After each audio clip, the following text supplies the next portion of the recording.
Done? Yes, we are live now. Hello friends, this is Imanshi and welcome to Let's Learn. सभी को good evening, नमस्कार, राम राम, सत श्री अकाल, अस्सलाम वालेकुम, what you feel connected with. Start करेंगे आज का सेशन। क्लास 2 है ये आपका 30 आउट ऑफ 30 जो सीरीज है उसकी, और सेट होगा एक कंप्लीट 30 क्वेश्चंस का। पेपर 1 पेपर 2 दोनों के लिए 30 क्वेश्चंस आपके एग्जाम में आते भी हैं। स्टार्ट करेंगे। आज हम थोड़े से ज़्यादा लेट हैं, बट टाइम से जो है क्लास कंटिन्यू करने की कोशिश चल रही है पिछले 2-3 दिनों से, जब से भी हमने शुरू किया। चलिए स्टार्ट करेंगे फटाफट से। आज आप इसको टेस्ट की तरह लेंगे तो ज़्यादा बेहतर होगा, क्योंकि पिछले 2 दिनों में हमने 60+ क्वेश्चंस कर लिए हैं और एक रिदम बन चुका है ऑलरेडी। तो थोड़ा सा कोशिश करनी है कि क्वेश्चंस को खुद से सॉल्व किया जाए, है ना। चलिए स्टार्ट करते हैं फटाफट से। पीडीएफ आपको कल परसों वाले सेशन की मिल गई है, बाकी ये और इससे पहले वाले के भी, मतलब साथ के साथ मिलते रहेंगे टेलीग्राम चैनल पे। इसके अलावा बैच में जिनको एनरोल करना है, सीटेट के बैच में एडमिशन अभी ओपन है भाई। करियर विल ऐप डाउनलोड करके आप चाहें तो एनरोल कर सकते हैं। क्वेश्चन नंबर ले लीजिए 1 और जवाब दीजिएगा फटाफट से। 30 क्वेश्चंस करेंगे, मिक्स्ड क्वेश्चंस होंगे ये, और टॉपिक वाइज तो आपका चलता ही रहेगा। तो पोल में जवाब दीजिए। क्वेश्चन नंबर 1 है, what is meant by sensitive period in child development, यानी बाल विकास में संवेदनशील अवधि से हमारा क्या मतलब है। मतलब संवेदनशील अवधि हम कहेंगे किसको, यानी जो सेंसिटिव पीरियड है हम उसको, मतलब क्यों सेंसिटिव कह रहे हैं, इसका मतलब क्या है। या क्रिटिकल पीरियड भी यहाँ पे लिखा जा सकता था सेंसिटिव की जगह। आज हम शाम वाली क्लास में जो करियर विल पे हो रही थी उसमें भी हमने इस पे बात की थी। एडोलेसेंस में हम बात कर रहे थे कि क्रिटिकल पीरियड है, या जब हम अर्ली चाइल्डहुड की बात कर रहे थे तो हम कह रहे थे कि भाई सेंसिटिव पीरियड है फॉर लैंग्वेज डेवलपमेंट, या क्रिटिकल पीरियड है फॉर लैंग्वेज डेवलपमेंट। तो उसका क्या मतलब होता है ये यहाँ पे पूछा है सिंपल, कि sensitive, what do you mean by sensitive period for something. तो देखना है यहाँ पे बी ऑप्शन कितने लोग दे रहे हैं, 52% लोग। चलिए समझते हैं सेंसिटिव पीरियड से क्या मतलब है हमारा बाल विकास में। पहला है option, period concerning a rapid advances only in cognition and learning, यानी वो अवधि, वो पीरियड जहां पे सिर्फ हमारे कॉग्निशन यानी संज्ञान, हमारे दिमाग का विकास होता है और हमारी भाषा का, या हम कुछ सीख रहे होते हैं। तो सेंसिटिव पीरियड किसी भी चीज के लिए हो सकता है। जो आपके चारों प्रकार हैं, PCSE, physical, cognitive, social and emotional development, इनमें से किसी के लिए भी या चारों के लिए भी सेंसिटिव पीरियड हो सकता है। बेसिकली सेंसिटिव पीरियड का मतलब है वो पीरियड, वो विंडो या वो टाइम पीरियड जहां पे आप किसी चीज को सीखने के लिए आप में क्षमता ज्यादा है, चाहे वो लैंग्वेज हो, चाहे वो आपका सोशलाइजेशन हो, चाहे वो आपकी फिजिकल ग्रोथ हो। बोलते हैं ना हम, एक बच्चा है जो एडोलेसेंस में है, जैसे मेरा भाई ही है, तो टीनेज में अगर कोई बच्चा है तो हमें पता है भाई इस उम्र में हाइट अच्छी बढ़ती है ना। तो हम क्या कहेंगे कि खाओ पियो अच्छे से ताकि शरीर बन जाए अभी से, मतलब अच्छे से। आपको हमारे पेरेंट्स भी यही कहते हुए आए कि भाई आगे तक काम देगा आज का खाया हुआ एंड ऑल। क्यों? क्योंकि वो क्या है, सेंसिटिव पीरियड है। किसके लिए? फिजिकल चेंजेस भी बहुत तेजी से हो रहे हैं एडोलेसेंस में, और आपके इमोशनल, साइकोलॉजिकल सारे प्रकार के चेंजेस हो रहे हैं। तो सेंसिटिव पीरियड मतलब लैंग्वेज डेवलपमेंट के लिए सेंसिटिव पीरियड क्या है, अर्ली चाइल्डहुड 2 से 6 वर्ष, जहां पे कोई चीज रैपिडली हो सकती है, वो सेंसिटिव पीरियड कह रहे हैं हम, है ना। या रैपिडली खराब भी हो सकती है और अच्छी भी बन सकती है, माहौल चाहिए होगा अच्छा, है ना। तो सेंसिटिव पीरियड का मतलब, या क्रिटिकल पीरियड का मतलब है कि एक इंपॉर्टेंट पीरियड है जहां पर अगर सब कुछ ऑप्टिमम रहा तो विकास अच्छे से होगा, ठीक है ना। तो सेंसिटिव पीरियड लिखा हो चाहे क्रिटिकल पीरियड लिखा हो, हम समझ जाएंगे कि optimal period for development of specific capabilities, यानी विशिष्ट क्षमताओं के विकास के लिए सर्वोत्तम उपयुक्त अवधि कह सकते हैं हम, कि वो टाइम पीरियड है कि अलग अलग जो स्पेसिफिक सेंसिटिव पीरियड होगा जिस पर्टिकुलर स्किल के लिए या एबिलिटी के लिए, उसमें अगर हम माहौल दें, अच्छे से चीजें दें, तो वो बहुत तेजी से उस चीज की जो वो एबिलिटी है वो ग्रो हो पाएगी। जैसे लैंग्वेज के लिए सेंसिटिव पीरियड क्या है, अर्ली चाइल्डहुड।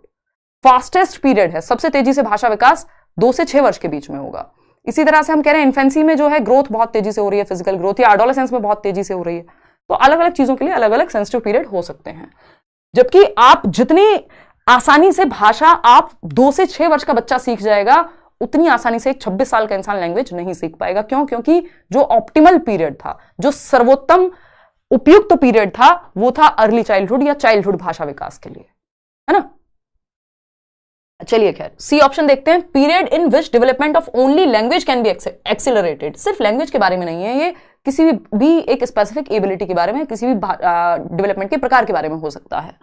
डी ऑप्शन पे आते हैं, period eight which physical growth is at its peak. Again किसी एक टाइप पे नहीं स्टिक करना, सेंसिटिव पीरियड है, किसी भी एबिलिटी के बारे में यूज हो सकता है। इतनी बात क्लियर है या कोई दिक्कत, परेशानी, दर्द, समस्या है यहां तक? बताइएगा एक बार। चलिए आगे नेक्स्ट क्वेश्चन पे बढ़ें। देखिएगा क्वेश्चन नंबर 2, क्वेश्चन नंबर 2 है cephalocaudal principle of development states that, यानी विकास के स्रोतपदोन्मुखी या फिर सेफेलोकॉर्डल सिद्धांत से हमारा क्या मतलब है, ये पूछा है। पहला ऑप्शन है development proceeds from head to toe, यानी विकास की जो दिशा है वो सर से पैर की ओर जाती है, हेड टू टो, ठीक है जी, हेड टू टो, तो विकास सिर से पैर तक होता है। सेफेलोकॉर्डल, सेफेल का मतलब ये खोपड़ी, तो खोपड़ी से पैर के अंगूठे तक जाएगा विकास।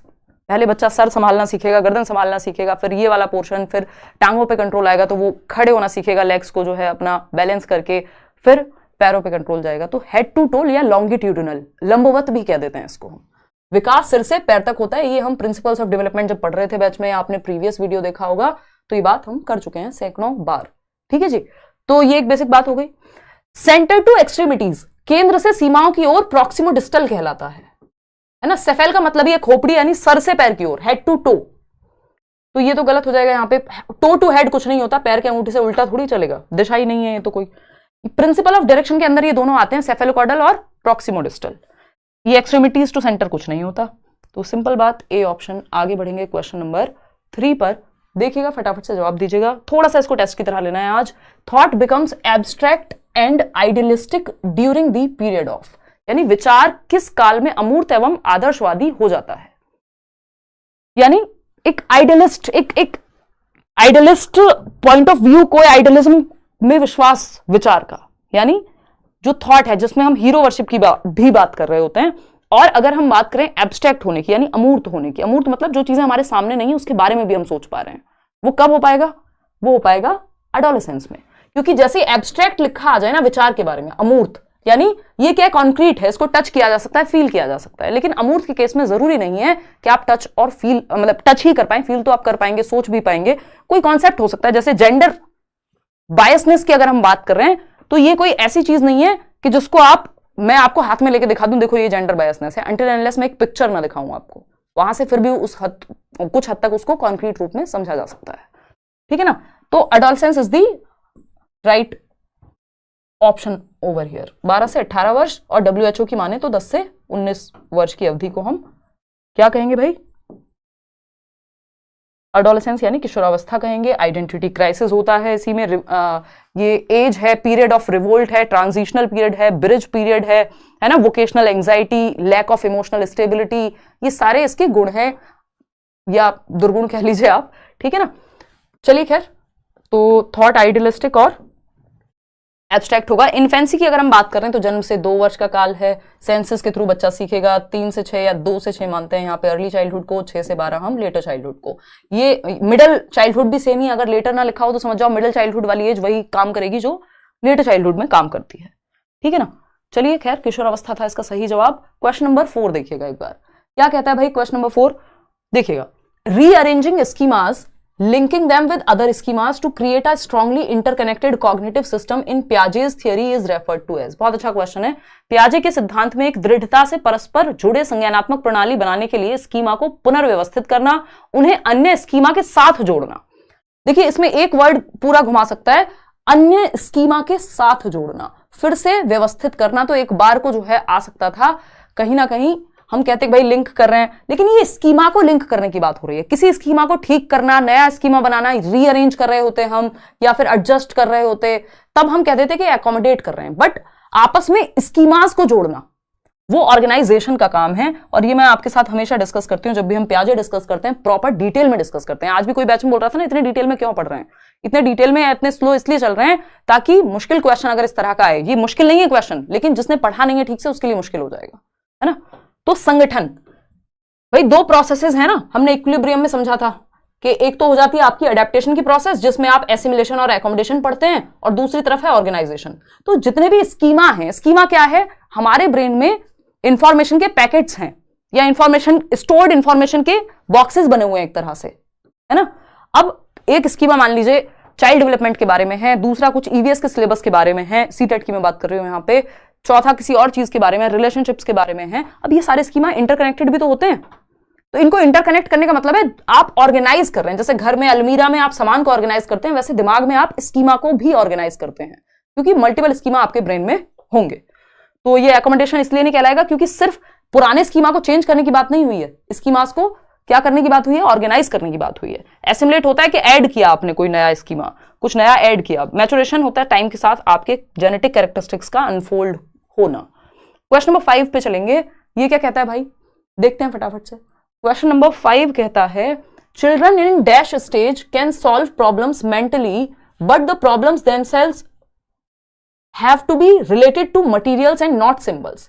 यानी बच्चे खुद से समस्या का समाधान इस अवस्था में, इस स्टेज में निकाल सकते हैं, लेकिन शर्त एक है कि प्रॉब्लम्स जो हैं वो सिर्फ मटेरियल से रिलेटेड होनी चाहिए, ना कि सिर्फ सिंबल्स से, है ना। सिंबल क्या होता है, ए बी सी डी 2 + 2 4, ये सब सिंबल्स का इस्तेमाल करते हैं हम। सिंबॉलिक स्टेज कौन सी है, pre operational. Pre operational age क्या होती है, 2 से 7। लेकिन इन्होंने कह दिया कि समस्याएं कैसी होनी चाहिए, सामग्री से संबंधित, मटीरियल से संबंधित, मटीरियल जिसको छुआ जा सके, देखा जा सके, प्रतीकों से संबंधित नहीं। प्रतीकों की अवस्था फिर 2 से 7 होती है, तो ये होगी नहीं। मटीरियल की अवस्था जस्ट प्रतीक के बाद है, यानी सिंबॉलिक स्टेज के बाद क्या आता है, कॉन्क्रीट ऑपरेशनल। प्री ऑपरेशनल को सिंबॉलिक बोलते हैं, इसके जस्ट बाद कॉन्क्रीट ऑपरेशनल आएगा, क्योंकि यहां पे मटेरियल के थ्रू प्रॉब्लम को सॉल्व करने की बात हुई है कि आपको एक क्यूब दे दिया गया, वो होता है ना, क्या बोलते हैं उसको, कुछ तो रूबिक क्यूब या कुछ तो बोलते हैं ना, जिसमें हाँ रूबिक ही बोलते हैं आई थिंक। तो उसमें अलग अलग कलर्स होते हैं, लोग उसको अरेंज कर रहे होते हैं, वो क्या है, एक मटेरियलिस्टिक या कॉन्क्रीट प्रॉब्लम सॉल्विंग हो गई एक तरह की, जहां पे मटेरियल आपके सामने है, आप उसको टच कर सकते हैं, फील कर सकते हैं। ठीक, तो सिर्फ सिंबल्स में बात नहीं हो रही है। ठीक है जी। तो फॉर्मल ऑपरेशनल में तो एब्स्ट्रैक्ट थॉट पूछेगा, सेंसरी मोटर में आपका ऑब्जेक्ट परमानेंस आना और ये सारे क्वेश्चन बनते हैं। क्वेश्चन नंबर 6 देखिएगा एक बार। क्वेश्चन नंबर 6 क्या कहता है, फटाफट से बताइएगा। Question number 6 says socio constructivist theorist consider the child as. सामाजिक रचनावादी सिद्धांतकार बच्चे को इस प्रकार से मानते हैं, किस प्रकार से मानते हैं, सोशियो कंस्ट्रक्टिविस्ट, यानी वाइगॉस्की की बात हो रही है। कल ही हमने इस पर चर्चा की थी, इतने क्वेश्चन सॉल्व किए थे 32-33। तो सोशियो कंस्ट्रक्टिविस्ट यानी जो समाज में नॉलेज के कंस्ट्रक्शन की बात करे, कि हम समाज में या ग्रुप में या क्लास में एक्टिवली ज्ञान का निर्माण करते हैं। तो ये क्या है, एक दूसरे के कोऑपरेशन के माध्यम से, कोलैबोरेशन के माध्यम से, यानी सहयोग के माध्यम से। तो ये क्या है, प्याजे नहीं है, वाइगॉस्की है, क्योंकि रेडिकल नहीं लिखा। अगर सोशियो की जगह रेडिकल लिखा होता तो प्याजे हो जाते। तो यहाँ पे ब्लैंक स्लेट तो देखो बिहेवियरिस्टिक, व्यवहारवादी लोग कहते हैं। रचनावादी कभी भी ये नहीं कहेंगे कि बच्चा खाली बर्तन है उसमें कुछ भी भर दो, वो जॉन लॉक कह रहे हैं जो बिहेवियरिस्टिक थॉट है। ठीक है ना। पैसिव रेसिपिएंट, बच्चा कभी पैसिव नहीं हो सकता कंस्ट्रक्टिविज्म में, ये हमें ध्यान रखना है, ना प्याजे मानेंगे ना वाइगॉस्की मानेंगे। बच्चा एक्टिव है, active beings involved in creation of knowledge, यानी बच्चे क्या हैं, ज्ञान के निर्माण में शामिल सक्रिय जीव हैं। यानी बच्चा जिस ऑप्शन में एक्टिव है 99% चांस है कि वही ऑप्शन सही है। तो सबसे ज्यादा यही ऑप्शन है कि यही ऑप्शन है जिसमें बच्चा सबसे ज्यादा एक्टिव है। एक तो पता नहीं आज दिमाग सिंक नहीं कर पा रहा है, आगे पीछे चल रहा है। देखिएगा मिनिएचर अडल्ट्स, मिनिएचर अडल्ट्स यानी जस्ट बड़ों का छोटा रूप। भाई बच्चा अपने आप में एक इंडिविजुअल है, वो किसी का छोटा रूप नहीं है, कोई फोटोकॉपी थोड़ी है। ठीक है ना। तो C option is the right answer. आगे बढ़ेंगे नेक्स्ट क्वेश्चन पे। क्वेश्चन नंबर 7 देखिएगा फटाफट से जवाब दीजिएगा, ये आसान सवाल है, इसमें समय हम आपको कम देंगे। एनकरेजिंग डायलॉग, डायलॉग मतलब डिस्कशन, संवाद, बातचीत among students and providing scaffolding are examples of. यानी हम बातचीत को बढ़ावा दे रहे हैं और स्कैफोल्डिंग को बढ़ावा दे रहे हैं। स्कैफोल्डिंग क्या है, जहां अटके बच्चा वहां उसको मदद देना, हिंट देना, क्यू देना, हाफ सॉल्व प्रॉब्लम देना, टेम्परेरी हेल्प देना। ठीक है ना, इस पर हमने बहुत चर्चा की थी कल। क्रिएटिंग, इससे क्या होता है, एग्जांपल्स ऑफ, किस चीज के एग्जांपल लेंगे। अगर आप स्कैफोल्डिंग कर रहे हैं, आप डायलॉग की समस्या, डायलॉग करके बातचीत से समस्या का निदान ढूंढ रहे हैं, तो आप एक zone of proximal development create कर रहे हैं, या फिर आप कंडीशनिंग कर रहे हैं। नहीं, बच्चा एक्टिव है, कंडीशनिंग की कुछ जरूरत ही नहीं है। कंडीशनिंग है बार बार रिपीट करके दिमाग में बिठा दिया आपने, पॉजिटिव रीइंफोर्समेंट नहीं, गुड, वेरी गुड, शाबाश, ये सब चीजें होती हैं जो पॉजिटिव रीइंफोर्समेंट कहलाएंगी। ट्रांसफर ऑफ लर्निंग, यहां पे ऐसा कुछ भी नहीं हो रहा। Creating a zone of proximal development, समीपस्थ विकास का क्षेत्र बनाना, ये क्वेश्चन हमने कल भी किया था, ये वाला क्वेश्चन रिपीट हुआ है। चलिएगा खैर आगे बढ़ते हैं, इसमें होपफुली आपने गलती नहीं की होगी। क्वेश्चन नंबर 8 देखिएगा। Who proposed that knowledge is constructed in a zone between what the child knows and what she is capable of knowing with support. मतलब जो बच्चा जानता है, ये है जो वो जानता है ना, नोज, और ये है वो जान सकता है। इन दोनों के बीच में नॉलेज कंस्ट्रक्ट होती है, यानी जो आप जानते हैं और जो जानने की क्षमता रखते हैं, दोनों के बीच के अंतर को हम क्या कह रहे हैं, ZPD कह रहे हैं। और इसकी बात किसने की है, लेव वाइगॉस्की ने की है। आसान सा सवाल है। क्वेश्चन नंबर 9 देखिएगा फटाफट से। क्वेश्चन नंबर 9 क्या कहता है भाई, क्वेश्चन नंबर 9 कहता है which of these situations is illustrative of a child centred classroom. कौन सा एक ऑप्शन है जो ये दर्शाता है कि ये जो क्लासरूम है वो चाइल्ड सेंटर्ड है, जहां बच्चा केंद्र में है ना? तो फटाफट से देखेंगे। पहला ऑप्शन है a class in which the students are sitting in groups and the teacher takes turns to go to each group. देखिए सिंपल फंडा है, बच्चे सेंटर में, इसका मतलब बच्चे एक्टिव होंगे। जिस ऑप्शन में बच्चा एक्टिव मिलेगा वो वैसे भी हमारा 99% जो है ऑप्शन सही हो जाता है, अगर बच्चा एक्टिव है तो, है ना? तो क्वालिटी इंक्रीज कर लो अगर किसी को बफरिंग का सामना करना पड़ रहा है तो। देखो एक बार, ए ऑप्शन 89% लोग कह रहे हैं a class in which the students are sitting in groups and the teacher takes turns to go to each group. एक कक्षा जिसमें छात्र समूहों में बैठे होते हैं और शिक्षक बारी बारी से प्रत्येक समूह में जाते हैं। कल हमने एक क्वेश्चन किया था, टीचर क्या होता है चाइल्ड सेंटर्ड एजुकेशन में? मोबाइल। मोबाइल मतलब जैसे मोबाइल को एक जगह से दूसरी जगह लेके जा सकते हो, वैसे ही टीचर भी एक से दूसरी जगह मूव कर सकता है। ऐसा नहीं एक जगह फिक्स हो गया और वहीं से चौक फेंक फेंक के मारेगा। मतलब एक एग्जाम्पल है। तो टीचर एक्टिव, बच्चा एक्टिव, दोनों एक्टिव, है ना? टीचर मोबाइल है और फर्नीचर मूवेबल है, कल हमने बात की थी, उल्टा नहीं है। A class in which the behavior of students is governed by the rewards। देखिए रिवॉर्ड पनिशमेंट का सिस्टम हम आज की डेट में नहीं मानते, कंस्ट्रक्टिविज्म में तो बिल्कुल नहीं मानते, चाइल्ड सेंटर्ड एजुकेशन में उतना फर्क नहीं पड़ता रिवॉर्ड एंड पनिशमेंट से। बच्चे क्यूरियस हैं, जिज्ञासु हैं, खुद से सीखना चाहते हैं, उनका इंटरेस्ट ढूंढिए बजाय कि उनको रिवॉर्ड पनिशमेंट बहुत ज्यादा देने के।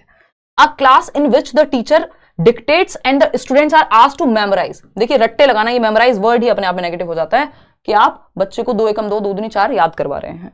A class in which the students do whatever they want while the teacher watches them silently। देखिए चाइल्ड सेंटर्ड का मतलब ये नहीं है कि टीचर का कोई रोल ही नहीं है। चाइल्ड सेंटर्ड क्लासरूम में बच्चे भी एक्टिव होते हैं और टीचर भी एक्टिव होता है, दोनों एक्टिव होते हैं, है ना? जहां बच्चों को जरूरत है वहां टीचर मिलेगा। A option is the right answer. Question number 10 देखिएगा फटाफट से, इस क्वेश्चन को ध्यान से करिएगा। The idea of ideal reciprocity as exhibited in the golden rule is the key characteristic of which stage of moral development according to Kohlberg. यानी golden rule के अनुसार आदर्श पारस्परिकता का विचार कोहलबर्ग के अनुसार नैतिक विकास के किस चरण की प्रमुख विशेषता है? देखिए रेसिप्रोसिटी की बात हो रही है ना? The idea of ideal reciprocity. Ideal reciprocity क्या है? आदर्श रूप। क्या? अच्छा मैं बता दूंगी तो फिर आप जवाब सही दे देंगे, खुद से कोशिश करिए एक बार इसकी, और इसको डिटेल में भी समझेंगे। बताइएगा एक बार। जी पूजा, धन्यवाद। चलिए बहुत बढ़िया। डी ऑप्शन 43% लोग कह रहे हैं good boy good girl orientation. बिल्कुल, आइडियल रेसिप्रोसिटी का मतलब है मेरे माँ बाप खुश होंगे यदि मैं ये करूंगा, मतलब कुछ ना कुछ तो ट्रांजैक्शन चल रही है, ठीक है ना? ये गोल्डन रूल है यहाँ पे कि आपको प्लीज करने के लिए कोई एक्टिविटी करनी है। D option is the right answer. इसको इस बार इस गोल्डन रूल पे अलग से चर्चा करेंगे हम लोग, अलग अलग स्टेज में अलग अलग बातें इसके बारे में कही गई हैं, ठीक है? तो रेसिप्रोसिटी, क्योंकि यार टिट फॉर टैट का तो ऑप्शन नहीं है, वैसे भी आप अगर सब कुछ छोड़ दें टिट फॉर टैट का ऑप्शन नहीं है। जो सेकेंड स्टेज होती है म्यूचुअल एक्सचेंज की, कि you scratch my back and I will scratch yours, ठीक है ना? कि तुम मुझे खून दो मैं तुम्हें आजादी दूंगा, मतलब वो कहीं ना कहीं एक तरह से वो वैसे ही वर्क करता है, हालांकि वो एक डिफरेंट चीज है, बट कि भाई तुम मेरे को एक बच्चा है जो लंच नहीं लेके आया तो वो दूसरे बच्चे से मांग रहा है कि कल मैंने भी तो तुमको लंच खिलाया था, तो वो टिट फॉर टैट वाली स्टेज का यहाँ कोई ऑप्शन नहीं है, तो हमारे पास यही बच जाता है good boy nice girl orientation. Question number 11 देखिएगा, intelligence is dash according to Harvard Gardner. यानी बुद्धि गार्डनर के अनुसार क्या है? अब पॉजिटिव चेंज इन बिहेवियर, यानी व्यवहार में सकारात्मक परिवर्तन है, नेगेटिव चेंज है व्यवहार में। देखिए पॉजिटिव चेंज नेगेटिव चेंज ये सब लर्निंग के अराउंड तो समझ में आता है। बुद्धि इंटेलिजेंस जो है वो भी हार्वर्ड गार्डनर के अनुसार उन्होंने 8 प्रकार की बुद्धि की बात की है। क्या है? Set of several distinct abilities है, यानी कई विशिष्ट क्षमताओं का एक समूह है कि कोई पेंटिंग में अच्छा हो सकता है, कोई मैथ्स में अच्छा हो सकता है, कोई गाने में अच्छा हो सकता है, आई मीन म्यूजिक में अच्छा हो सकता है, कोई स्पोर्ट्स में अच्छा हो सकता है, कोई सोचने में अच्छा हो सकता है, इंट्रापर्सनल स्किल्स हैं, खुद को समझने में अच्छा हो सकता है ना? तो ये क्या? Set of several distinct abilities.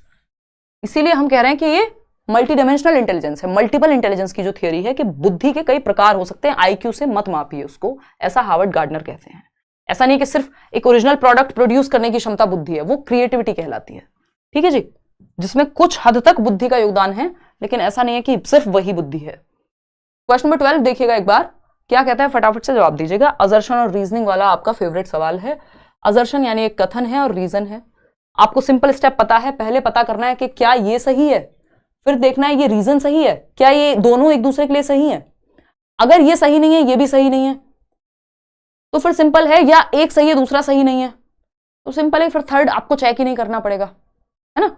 तो अगर हम बात करें यहाँ पे कथन क्या है, teacher should follow standardised curriculum, pedagogy and methods of assessment. ये हमने कल भी बात की थी, हमें स्टैंडर्डाइज्ड यानी मानकीकृत जो सबके लिए एक जैसे होते हैं वो मेथड्स फॉलो नहीं करने, सेम फॉर ऑल। हमें डिफरेंशिएटेड चाहिए, हमें बच्चों में इंडिविजुअल डिफरेंसेस है तो तरीकों में भी इंडिविजुअल डिफरेंस चाहिए, तो ये तो बात ही गलत हो गई। Educational systems should ignore and dismiss individual differences among the children. तो क्या रोबोट मान लें? एजुकेशनल सिस्टम को बच्चों में इंडिविजुअल डिफरेंसेस को इग्नोर कर देना चाहिए कि सारे बच्चे एक तरीके से नहीं सीख सकते, कोई देख के सीखेगा, कोई सुन के सीखेगा, किसी का इंटरेस्ट किसी चीज में होगा, किसी का एप्टीट्यूड किसी चीज में होगा, कोई मैथ्स में अच्छा होगा, कोई ड्राइंग में अच्छा होगा, कोई पेंटिंग में अच्छा होगा। तो ये क्या हुआ, ये कह रहे हैं कि इंडिविजुअल डिफरेंस का ध्यान ही मत रखो, तो रोबोट बना दे उनको, फिर सब एक जैसे हो जाएंगे, चिट्टी बन जाएंगे। तो ये दोनों ही बातें गलत हैं, both A and R are false. D option 74% लोग सही उत्तर दे रहे हैं। आगे बढ़ेंगे नेक्स्ट क्वेश्चन पे। क्वेश्चन नंबर है 13, encouraging girls to take up languages and arts and discouraging them to take up mathematics and science is an example of। यानी लड़कियों को साइंस और मैथमेटिक्स लेने से मना करना या हतोत्साहित करना, या और उनको कहना कि तुम ह्यूमैनिटीज पढ़ो, तुम आर्ट्स पढ़ो, तुम लैंग्वेज पढ़ो, तुम मैथ्स मत पढ़ो, मैथ्स लड़कों के लिए छोड़ दो, ये क्या है बताइए फटाफट से। वेरी गुड कंचन, चलिए जवाब दीजिए। सी ऑप्शन 81% लोग, 78% लोग कह रहे हैं बिल्कुल, ये जेंडर इक्विटी है। इक्विटी होता है नीड के अनुसार, नीड के अनुसार किस चीज पे फोकस करना, जिस जेंडर को नीड, जिस जहां पे जिस चीज के लिए नीड है उस चीज का ध्यान रखना। जैसे इक्विटी क्या है, मेट्रो ट्रेन में या नॉर्मल ट्रेन में हम क्या कह रहे हैं, महिलाओं के लिए सीट रिजर्व कर रहे हैं या एक डिफरेंट कोच बना दिया, वो नीड के अनुसार है ना, कि उनकी बायोलॉजिकल कोई और समस्या हो सकती है या फिर और बहुत सारे सोशल इश्यूज हैं, छेड़छाड़ के मामले और दुनिया भर की चीजें, तो हमने वुमेन के लिए अलग से एक कोच बना दिया। ये इक्विटी है ना। कोई ये कहे कि भाई लड़कियों को पढ़ाओ, उनको मौका दो, उनको इंडिपेंडेंट बनाओ, ये क्या है, इक्विटी के बेस पे है। अब यहां पे आपको सोशल मीडिया पे बहुत सारे लोग ऐसे मिल जाएंगे, आप कोई वुमेन एम्पावरमेंट की स्पीच देखेंगे और उस पर 4 कमेंट आपको देखने को मिल जाएंगे। आज ही मेरे सामने कोई तो एक छोटा सा शॉर्ट आया था कि कोई भाई साहब थे, कोई महाशय थे जो कह रहे थे भाई लड़कियों को इंडिपेंडेंट बनाओ एंड ऑल, उस पर 36 कमेंट लिखे हुए हैं, पता नहीं कितने कमेंट्स, कि आप लड़कों के लिए क्यों नहीं कह रहे हैं ऐसा।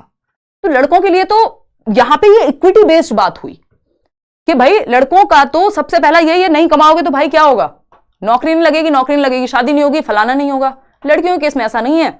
लड़कियों के केस में, ज्यादातर केस में ऐसा होता है, आज तक भी है, जो बड़ी समस्या रही है समाज में, कि हम नौकरी से ज्यादा, उनके इंडिपेंडेंस से ज्यादा सीधा शादी पे फोकस है ना। तो इसलिए लड़कियों की नीड को या समाज में जो चीज चली आ रही है उस चीज को समझते हुए वो भाषण दिया जा रहा था। और बहुत सारी जगह पे ऐसा देखा जा रहा है कि लड़कियों को नहीं पढ़ाते माँ बाप, और अगर 2 बच्चे हैं घर में तो, और अगर दोनों में से एक को ही प्राइवेट स्कूल में, अच्छे स्कूल में पढ़ा सकते हैं तो लड़कों को पढ़ाते हैं, लड़कियों को नहीं पढ़ाते हैं। ये सब समस्याएं ज्यादा रही हैं। ऐसा नहीं है कि लड़कों के साथ कुछ गलत नहीं हो रहा है या उनको जरूरत नहीं है, बट किसको एम्पावरमेंट की जरूरत है ये इक्विटी निर्धारित करती है। जैसे जो रिजर्वेशन है कास्ट के बेस पे या इकोनॉमिक स्टेटस के बेस पे, वो इक्विटी पे आधारित है। तो इक्विटी तो अच्छी चीज हुई है ना, इक्वालिटी ये हुई नहीं, दोनों के बारे में बात करो जी आप। और इक्विटी है जिसकी जरूरत है, जिस चीज की नीड है उसके बारे में आप बात कर रहे हैं। तो जो आपका पूरा आपका इंक्लूसिव एजुकेशन है वो इक्विटी के प्रिंसिपल पे आधारित है। जो समावेशी शिक्षा है वो इक्विटी के प्रिंसिपल पे आधारित है कि अगर एक बच्चा है जो चल नहीं पाता तो आप ये थोड़ी कहेंगे कि तुम व्हीलचेयर से आते हो, हमने तो सीढ़ियां बनाई हुई हैं, अपने आप देख लो कैसे आओगे चढ़ के, सबके लिए इक्वल है हमारे यहाँ। तो ये क्या है, ये बेवकूफी है, ये इक्वालिटी हुई। इक्वालिटी हर जगह काम नहीं करती, यहाँ पे इक्विटी जरूरी है कि आपने स्कूल में रैंप बनाए, है ना, हर बच्चे की नीड को समझना, इक्विटी हो जाएगी। जेंडर कॉन्स्टेंसी होती है कि बच्चा जब समझने लगता है कि भाई जैसे मैं कपड़े बदल सकता हूं वैसे मैं जेंडर नहीं बदल सकता, वो अलग कहानी है। यहाँ पे वो बात तो हो ही नहीं रही। जेंडर डिस्क्रिमिनेशन, जी बिल्कुल, ये क्या है, जेंडर डिस्क्रिमिनेशन है, जेंडर स्टीरियोटाइपिंग भी है, लिंग भेदभाव है। अब स्टीरियोटाइपिंग और डिस्क्रिमिनेशन में क्या अंतर है?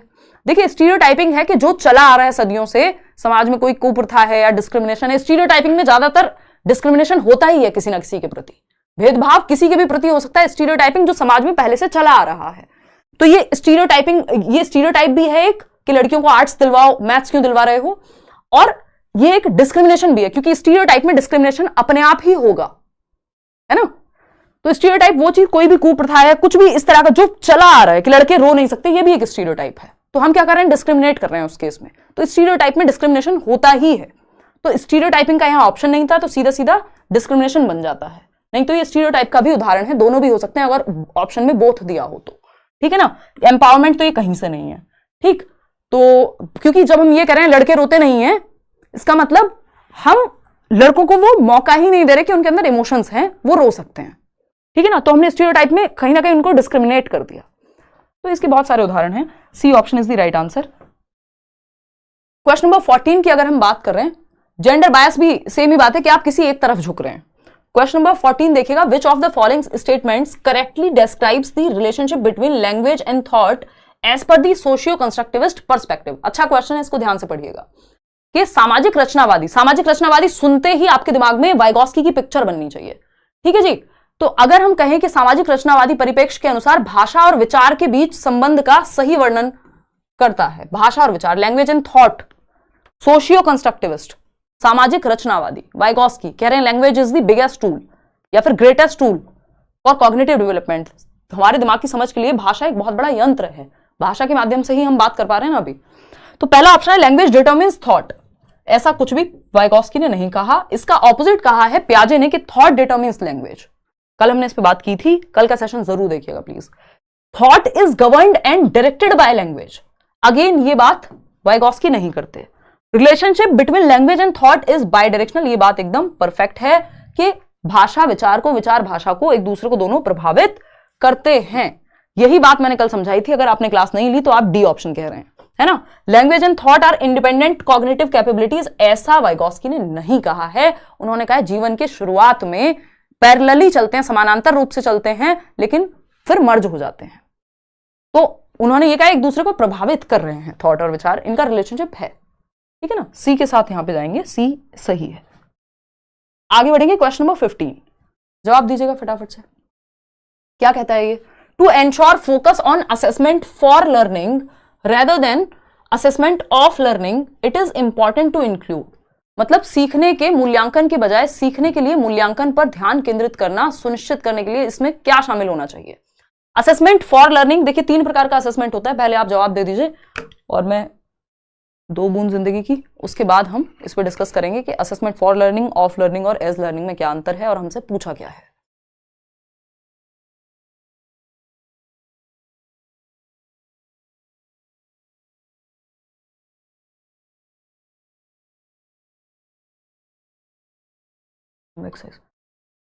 देखिएगा एक बार, बी ऑप्शन 66% लोग कह रहे हैं। चलिए बहुत बढ़िया, मुझे खुशी हुई आप सही जवाब दे पा रहे हैं, है ना। इस खुशी में मिठाई बंटवाइए आप अपने पूरे मोहल्ले में, ताकि वो पूछें क्या हुआ, और बताइएगा मत उनको। देखिएगा समझते हैं कहानी है क्या, ये सब बातें हम करते रहेंगे। आज का सेशन थोड़ा इंटेंस हो रहा है, ज़्यादा सीरियस हो रहे हैं हम आज, कोई बात नहीं, मैनेज कर लो, थोड़ी सी एनर्जी जो है। देखिएगा, तो अगर हम बात करते हैं 3 प्रकार के असेसमेंट की, हम जनरली बात करते हैं आकलन, यानी जांच रहे हैं हम बच्चे को, उसका आकलन कर रहे हैं। असेसमेंट फॉर लर्निंग यानी सीखने के लिए आकलन या अधिगम का आकलन, सॉरी अधिगम के लिए आकलन, ठीक है जी। Assessment of learning, assessment of learning, assessment as learning, समझ जाइएगा, ठीक है। ये 3 मुख्य हैं जो आपके पेपर में आपसे पूछे जाते ही हैं ऑलमोस्ट। फॉर लर्निंग है अभी लर्निंग के लिए आकलन है, जैसे ये आपका फाइनल एग्जाम नहीं है लेकिन सीखने के लिए आकलन हो रहा है। आप फॉर लर्निंग में टीचर भी इन्वॉल्व है, बच्चे भी इन्वॉल्व हैं, और सीखने के लिए आकलन है, यानी आप पोल में जवाब देते हैं किस लिए, ताकि आइडिया लग सके कि अभी कितना सीखना और बाकी है। हम जब क्वेश्चन कर रहे हैं इसलिए नहीं कर रहे कि नंबर कितने आए, वो जरूरी है, जरूरी है कि समझ में आया कि नहीं आया। कहीं दिक्कत, अगर आप पोल में किसी क्वेश्चन में ज्यादा गड़बड़ कर रहे हैं तो मैं उसको दोबारा से समझाऊंगी, इसका मतलब क्या हुआ, हम उसको दोबारा डिस्कस करेंगे। मतलब असेसमेंट फॉर लर्निंग, वो जो आकलन था, वो जो क्वेश्चन आपसे पूछना था, इसलिए नहीं था कि आपको कितना आता है, बल्कि इसलिए था कि कहां सीखने की जरूरत है। आपको जज करने के लिए नहीं था, वो आपकी लर्निंग को बेहतर करने के लिए था, इंप्रूव करने के लिए था, फीडबैक के लिए भी था। तो ये फॉर लर्निंग हुआ, जिसमें ड्यूरिंग द प्रोसेस चलता रहेगा, भी सीखने के लिए अधिगम हो रहा है। ऑफ लर्निंग है एट द एंड, ये ड्यूरिंग टीचिंग लर्निंग प्रोसेस होता है। ऑफ लर्निंग होता है एट द एंड, मतलब एंड में, यानी जो सबमिटिव एग्जाम है आपका या फाइनल जब सीटेट का एग्जाम होगा तो वो ऑफ लर्निंग है कि कितने नंबर आए। एज लर्निंग क्या है, ये सेल्फ असेसमेंट यानी आप खुद का आकलन कर रहे हैं, खुद से ही बैठ के प्रीवियस ईयर सॉल्व कर रहे हैं, या फिर पीयर असेसमेंट, एक दूसरे से क्वेश्चंस पूछ रहे हैं अपने दोस्तों से। ठीक है, तो ये मुख्य अंतर है। देखिएगा यहां पे कहानी क्या है। अब असेसमेंट फॉर लर्निंग पे हम फोकस करना चाहते हैं बजाय कि असेसमेंट ऑफ लर्निंग है, क्योंकि ऑफ लर्निंग जो है वो सिर्फ हमें फाइनल रिजल्ट की बात करता है, जबकि फॉर लर्निंग हमारी लर्निंग को सुधरवाता है। तो सेल्फ असेसमेंट हाँ फॉर लर्निंग में आ जाएगा, क्या दिक्कत है? मतलब सीखने के लिए आकलन हो रहा है ना, तो इसमें बच्चे भी इन्वॉल्व हैं, टीचर भी इन्वॉल्व है, कोई दिक्कत नहीं है। बच्चे का खुद का आकलन करना, हम 360 डिग्री आकलन की बात कर रहे हैं असेसमेंट की एनईपी में, तो उसमें बच्चे का खुद का सेल्फ असेसमेंट जो वो खुद से आकलन करे, पीयर असेसमेंट जो उसके दोस्त आकलन कर रहे हैं, और तीसरा है टीचर असेसमेंट। तीनों ही आते हैं 360 डिग्री या होलिस्टिक असेसमेंट में। पीयर असेसमेंट और क्वांटिटेटिव फीडबैक। क्वांटिटेटिव फीडबैक है मेजरमेंट जो एक पार्ट होता है कि भाई इतना यहां पे आपकी गड़बड़ हो रही है, इतना आप अचीव कर पा रहे हैं, ये चीजें हैं, तो क्वांटिटेटिव फीडबैक इसमें शामिल है, लेकिन कंपैरिजन शामिल नहीं होगा। तो ये बात आपकी सही थी कि फर्स्ट सेकंड थर्ड इसमें सही उत्तर है। आगे बढ़ेंगे क्वेश्चन नंबर 16। देखिएगा एक बार, क्वेश्चन नंबर 16 कहता है विच of the following practice promotes inclusion in education, यानी समावेशन का उदाहरण शिक्षा में। इंक्लूजन अभी बताया था, मतलब सबको साथ लेके चलना। एजुकेशन फॉर ऑल, हर तरह का बच्चा क्लास में पढ़ेगा, चाहे वो गिफ्टेड हो, चाहे कोई डिसेबिलिटी हो, उसको सबको साथ में लेकर के चलना। समता का यहाँ पे प्रिंसिपल फॉलो होता है, principle of equity. Education for all, हर तरह के बच्चे को आपको इन्वॉल्व करना है। कॉर्पोरल पनिशमेंट तो हम देते ही नहीं है कि उनको डंडे से पीट रहे हैं आप, या शारीरिक दंड देना बिल्कुल भी अलाउड नहीं है। राइट टू एजुकेशन एक्ट 2009 बिल्कुल साफ मना करता है, मुर्गा मुर्गी नहीं बनाएंगे आप बच्चे को, आंखें भी नहीं दिखाएंगे। लर्निंग फॉर कॉम्पिटेटिव एग्जाम्स, ये भी उद्देश्य नहीं है इंक्लूजन का। रिस्पेक्ट फॉर डाइवर्सिटी, ये बात एकदम सही है कि सारे बच्चे एक जैसे नहीं हो सकते, सबकी अपनी क्षमताएं होंगी, सबकी अपनी कमियां होंगी, तो सब एक साथ सीख सकें। जैसे 5 उंगलियां एक जैसी नहीं होती, ऐसे ही हम ह्यूमंस में भी डाइवर्सिटी है, इंडिविजुअल डिफरेंसेस है, तो उस विविधता को, चाहे वो विविधता हमारे रंग के आधार पे हो, हमारे चाहे वो आपके basically colour, shape, size, aptitude, attitude, interest, किसी भी आधार पे हो, विविधता को सेलिब्रेट किया जाना चाहिए या इंक्लूड किया जाना चाहिए। स्टैंडर्डाइज्ड करिकुलम नहीं, डिफरेंशिएटेड चाहिए हमको। स्टैंडर्डाइज्ड है सबके लिए एक जैसा, तो सबके लिए एक जैसा नहीं चलेगा, इंडिविजुअल डिफरेंसेस का ध्यान रखना है। क्वेश्चन नंबर 17 देखिएगा एक बार। क्वेश्चन नंबर 17 क्या कहता है भाई, विच of the following disability causes challenges in paying attention and sustaining long duration involvement in tasks, यानी निम्नलिखित में से कौन सी विकलांगता ध्यान या दिव्यांगता ध्यान देने और कार्यों में लंबी अवधि की भागीदारी बनाए रखने में चुनौतियों का कारण बनती है। इसका मतलब क्या है, कौन सा एक डिसेबिलिटी है जो चैलेंजिंग होती है, जिसकी वजह से चैलेंज फेस करना पड़ेगा या दिक्कत आएगी बच्चे को अटेंशन पे करने में और सस्टेन करने में, मतलब ज्यादा देर तक अटेंटिव नहीं रह पाएगा, अपना ध्यान एक जगह पे ज्यादा देर तक लगा करके नहीं रख पाएगा। ये तो सीधा सीधा कोई कह रहा मैम अब तो कोई नहीं बनाता है मुर्गा, ये तो हमारे टाइम की तक ही ठीक था। एग्जैक्टली भारती, है ना। कोई नहीं है तो पता नहीं, देश के दूर दराज इलाकों में जरूर कहीं ना कहीं खतरनाक टीचर्स होंगे, आज भी होना नहीं चाहिए कि जहां, बट आइडियली नहीं होनी चाहिए ये चीज, पहले से काफी कम हो गई है, ये कह सकते हैं, है ना। तो अटेंशन में कमी, तो attention deficit hyper activity disorder एक डिसेबिलिटी है जहां पे ये चीज आएगी कि बच्चा ज्यादा देर तक ध्यान नहीं लगा के रख सकता। उसको 30 मिनट एक साथ पढ़ाने की बजाय आपको उसको तोड़ तोड़ के चंक्स में एक्टिविटीज देनी पड़ेंगी, 5-5 मिनट या जितनी भी देर उसका ध्यान टिक पाए। अटेंशन डेफिसिट मतलब ध्यान लगाने में कमी, और हाइपर एक्टिविटी, उछलता कूदता रहेगा बच्चा, थोड़ा सा इंपल्सिव रहेगा, टिक के बैठ नहीं पाता, ये सारे attention deficit hyper activity disorder वाले बच्चे के लक्षण हैं। डिस्ग्राफिया है राइटिंग में प्रॉब्लम, क्या है, राइटिंग में प्रॉब्लम। डिसलेक्सिया है रीडिंग में दिक्कत, ठीक है ना। विजुअल इंपेयरमेंट तो आपको पता ही है, दृष्टि बाधिता, देखने में समस्या। चलिएगा खैर आगे बढ़ेंगे। क्वेश्चन नंबर 18 देखिएगा एक बार, ये क्या कहता है फटाफट से बताएंगे। क्वेश्चन नंबर 18 है, in a class having learners from various linguistic identities a teacher should practise. जिस कक्षा में विभिन्न भाषा विज्ञान पहचान वाले शिक्षार्थी हों, एक शिक्षक को यह अभ्यास करना चाहिए। क्या प्रैक्टिस करे, जहां वेरियस लिंग्विस्टिक आइडेंटिटीज हैं, यानी अलग अलग परिप्रेक्ष्य से आए हुए बच्चे हैं। एक बच्चा है जिसके घर में एक लैंग्वेज बोली जाती है पंजाबी, दूसरा बच्चा है जिसके घर में मलयालम बोली जाती है, तीसरा बच्चा है जिसके घर में हिंदी बोली जाती है, चौथा बच्चा है जिसके घर में भोजपुरी बोली जाती है। इसी तरह से 30-40 बच्चे हैं और कई भाषाएं बोलने वाले बच्चे हैं। तो सीधी प्रैक्टिस है मल्टीलिंगुअलिज्म फॉलो करो, जिसको एनसीएफ आज तक और आपकी जो नेशनल एजुकेशन पॉलिसी है वो भी सभी सपोर्ट करते हैं। बहुभाषावाद, यानी एक कक्षा में एक से अधिक भाषाएं बोलने वाले बच्चे हो सकते हैं और उनको सबको इंक्लूड करना है, उनको मौका देना अपनी भाषा में एक्सप्रेस करने का। और मल्टीलिंगुअलिज्म क्या है, एक एसेट है। एसेट बोले तो एक संसाधन है, एक रिसोर्स है अगर मैं कहूं तो, इसको नेगेटिव नहीं मानना कि एक से ज्यादा बोलने वाले बच्चे हैं भाषा तो हम तो पढ़ा नहीं पाएंगे जी, नहीं, ये रिसोर्स है, एक संसाधन है, एक एसेट है, इंपॉर्टेंट है। सेग्रीगेशन होता है अलगाव, अलग थलग करना, ये बिल्कुल नेगेटिव वर्ड है, इससे दूर रहना है। लेबलिंग, ठप्पा लगा दो बच्चों पे, तुम फेल, तुम पास, तुम बेकार, ये अच्छा, नहीं करना है। ये स्टीरियोटाइपिंग, बच्चों को स्टीरियोटाइप कर दो, तुम इस जाति से आते हो, तुम तो ये भाषा बोलते हो, इस राज्य से आते हो, है ना, ये सब क्या है, तुम तो बिहारी हो, तुम तो फलाने हो, ऐसे इस तरह की चीजें यूज होती हैं। तो ये क्या होगा, तुम तो काले हो, तुम तो गोरे हो, ये सब क्या है, स्टीरियोटाइपिंग के अलग अलग उदाहरण है, ये नहीं करना आपको। तो A option is the right answer, multilingualism यानी बहुभाषावाद। क्वेश्चन नंबर 19 देखिएगा एक बार, ये क्या कहता है समझते हैं। ये कहता है use of multimedia for communication will help inclusion of, यानी जो मल्टीमीडिया का यूज है कम्युनिकेशन में, अपनी बात को संचारित करने में, है ना, वो कहां हेल्प करेगा, इंक्लूजन में, सभी बच्चों को इंक्लूड करने में मल्टीमीडिया कैसे हेल्प करेगा। अब उस मल्टीमीडिया में आपका जो ये माइक से, मैं आईसीटी में भी आता है, वैसे ये आईसीटी का प्रयोग है, तो मल्टीमीडिया में आपका फोन आ सकता है, लैपटॉप आ सकता है, कुछ भी, जो भी, कोई मशीन आ सकती है जो सुनने में मदद करे, कुछ और इस तरह की चीजें आ सकती हैं। तो स्टूडेंट्स विद इंटेलेक्चुअल डिसेबिलिटीज, जिन बच्चों को बौद्धिक कठिनाई है, तो हाँ, मल्टीमीडिया के थ्रू आप कोई वीडियो दिखा सकते हैं, आप बहुत सारे सॉफ्टवेयर ऐसे आते हैं जो मदद दे सकते हैं। गिफ्टेडनेस, हाँ, गिफ्टेड बच्चे के लिए भी अलग अलग प्रोग्राम्स हो सकते हैं, इंटरनेट पे सबके लिए सब कुछ है, इंटरनेट या मल्टीमीडिया भी कह लीजिए, मतलब दोनों एक नहीं है बट रिलेटेड चीजें हैं। ऑटिस्टिक बच्चे के लिए भी अलग अलग प्रोग्राम्स आप मल्टीमीडिया के थ्रू ला सकते हैं, डिस्लेक्सिक बच्चे के लिए भी, तो ये सभी के लिए हेल्पफुल है। मल्टीमीडिया हो, आईसीटी हो, ये हर तरह के बच्चे के लिए हेल्पफुल होता ही है, क्योंकि सबके लिए अलग अलग प्रावधान यहाँ पे किए जा सकते हैं। किसी को आप दिखा के सिखा पाएंगे, किसी को आप सुना के सिखा पाएंगे, जिसको जिस एरिया में दिक्कत हो। क्वेश्चन नंबर 20 देखिएगा, which of the following is a correctly matched pair of appropriate accommodation strategy for inclusion of students with specific disability।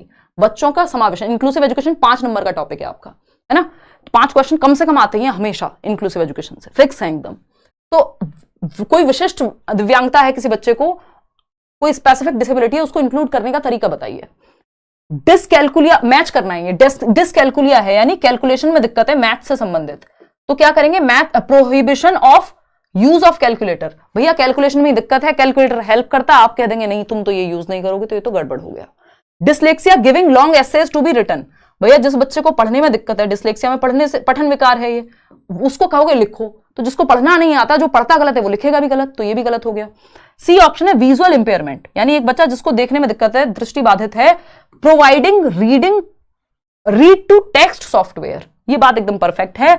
आप लोग सही जवाब भी दे रहे हैं, आई थिंक, नहीं यार आप लोग इसमें सही जवाब नहीं दे रहे, घबरा गए आप तो।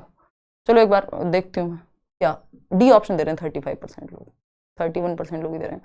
अरमान जहरा कह रहे हैं ma'am you are the best, आपके कारण मेरा सीटेट 102 है 3 वीक में ही। मैम मेरी गर्लफ्रेंड भी क्लास देख रही है बट वो ठीक से स्टडी कर रही है, नहीं कर रही है, उसे बोलिए ठीक से पढ़े। अरमान आपकी सुन नहीं रही है, मेरी सुन लेंगे, हैं, चलो कोई बात नहीं, ठीक है, होता है कई बार। क्या कह रही हूँ, अरे वो सुपर चैट है ना, तो खैर भाई सुन लो, है ना, पढ़ लो, अभी तो 1 महीना है, ये सोचो मत कि अभी होगा नहीं, ये बहुत सारे लोगों की दिक्कत है अभी कि ये बहुत सारे लोग, आज सीरियस क्लास थी, आप लोग बाज नहीं आते हैं बट ये बहुत सारे लोगों की दिक्कत है कि उनको लग रहा है अब समय कम है, अगली बार देखेंगे।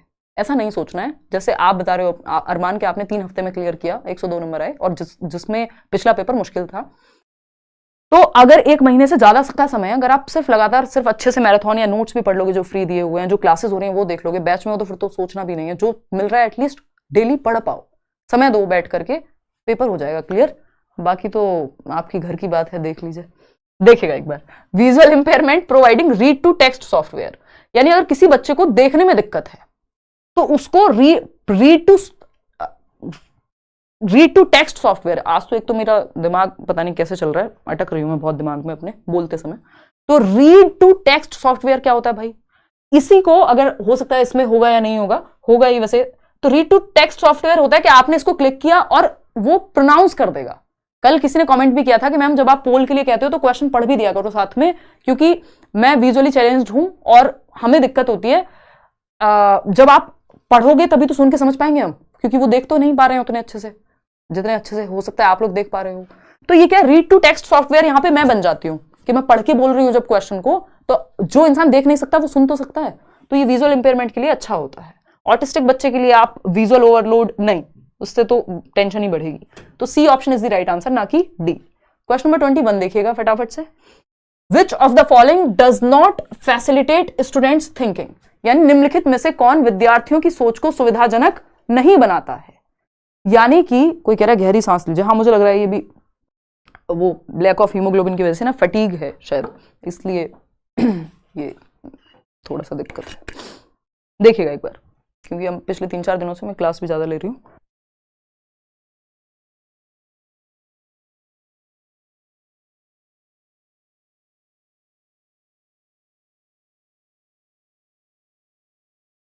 धन्यवाद। चलिए आते हैं फटाफट से।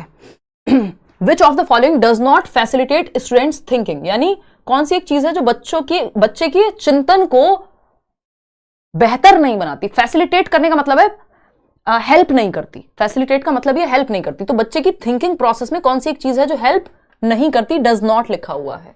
एक्टिव इन्वॉल्वमेंट, भाई बच्चे की सक्रिय भागीदारी हमेशा, अगर बच्चा एक्टिव है तो ये तो पॉजिटिव बात है, ये तो हेल्प करेगी। मीनिंगफुल एक्टिविटीज, अर्थपूर्ण या सार्थक गतिविधियां जो उसकी लाइफ से जुड़ी हुई हैं, जो उसको समझ में आती है, तो ये भी हेल्पफुल है, यहां बच्चा एक्टिव होगा। पैसिव लिसनिंग कभी भी हेल्प नहीं करेगी, जहां बच्चा निष्क्रिय है वो क्वेश्चन ही गड़बड़ है, तो ये हेल्प नहीं करेगी, does not help. Social participation help करेगा कि बच्चा ग्रुप में सीखे, तो C option is the right answer. ये एक चीज है जो हेल्प नहीं करेगी। क्वेश्चन नंबर 22 देखिएगा, ये क्या कहता है भाई, dash opportunity of hands on activities is likely to dash learning among students, यानी हैंड्स ऑन एक्टिविटीज यानी फिजिकल, कोई एक आप एक्सपेरिमेंट करा रहे हो बच्चों को, कोई एक्टिविटी करने को दे रहे हो, is likely to dash learning among students. तो हैंड्स ऑन एक्टिविटी देने से, यानी एनकरेज करने से या फैसिलिटेट करने से, हैंड्स ऑन एक्टिविटी को अगर हम फैसिलिटेट करेंगे, फैसिलिटेट करने का मतलब है हेल्प करना है, बढ़ावा देना है, एनकरेज करना, प्रोत्साहित करना, है ना।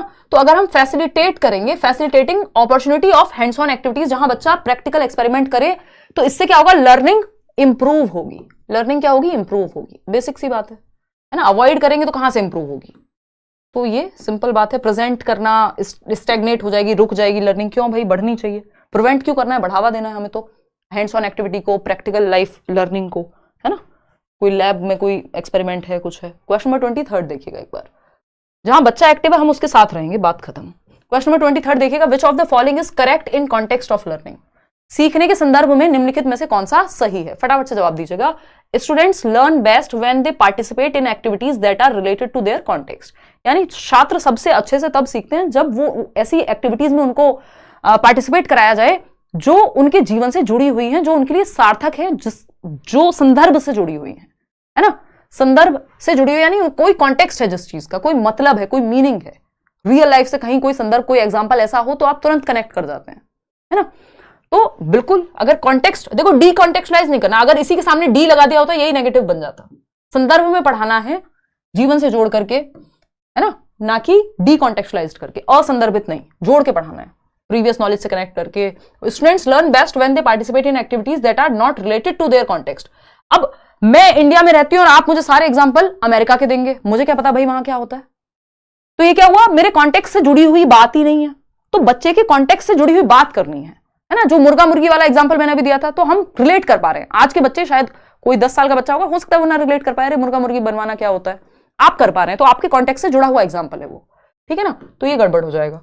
Students learn best when they participate in meaningless activities, यानी जो बच्चे हैं वो सबसे बेहतर तब सीखते हैं जब वो निरर्थक, मीनिंगलेस एक्टिविटीज जो उनके जीवन से जुड़ी ही नहीं है। तो डोरेमोन जुड़ा हुआ है। Students learn best when they participate in mechanical activities. Mechanical activities होती हैं, रेपिटेटिव हैं, 2 एकम 2 2 दूनी 4, कुछ भी ऐसा जिसमें सिर्फ रिपीट करने की बात हो रही है, किसी चीज को 10 बार लिखो तो उससे कोई मीनिंग नहीं निकलता। तो A option is the right answer, mechanical से बचना है आपको। क्वेश्चन नंबर 24 देखिएगा, क्या कहता है भाई ये, while introducing a new topic, आप एक नया टॉपिक इंट्रोड्यूस कर रहे हैं, परिचय करा रहे हैं, एक नया टॉपिक पढ़ाने जा रहे हैं। अ टीचर शुड आस्क क्वेश्चंस, एक टीचर को कैसे क्वेश्चंस पूछने चाहिए नया टॉपिक पढ़ाते या पढ़ाना शुरू करने से पहले। पहला ऑप्शन है, are from the domains completely unfamiliar from students, ऐसे क्षेत्रों से पूछिए जो बच्चा जानता ही नहीं है, अपरिचित है ना, जो जानता ही नहीं है, फिर कहां से बच्चा जवाब देगा, उसका क्या फायदा होगा।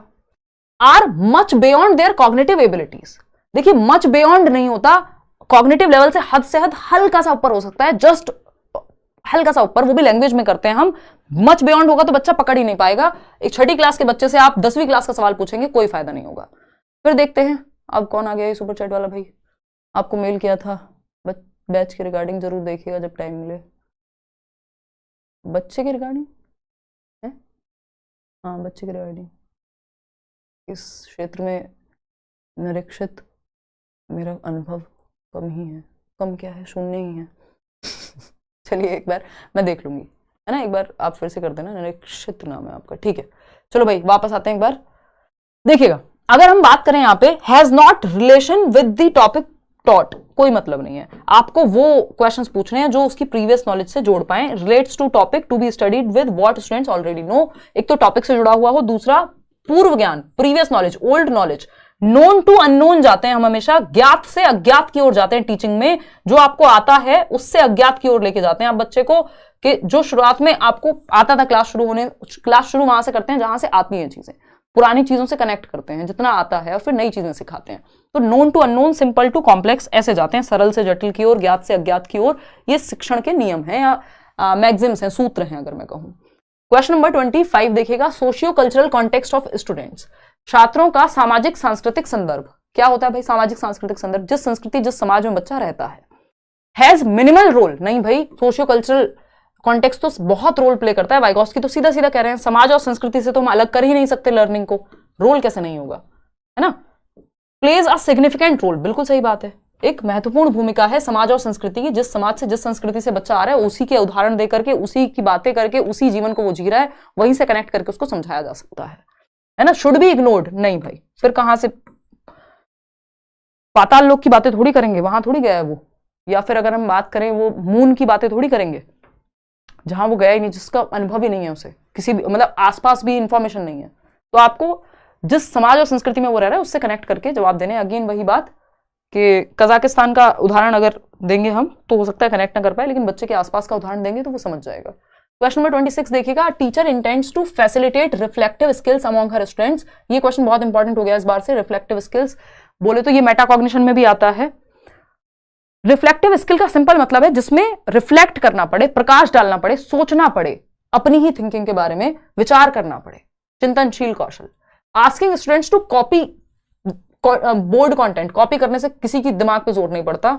Encouraging students to ask themselves questions about their understanding, ये बात एकदम सही है। उनकी ही समझ को लेकर के उनसे कि आज आपको क्या समझ आया खुद से बताओ।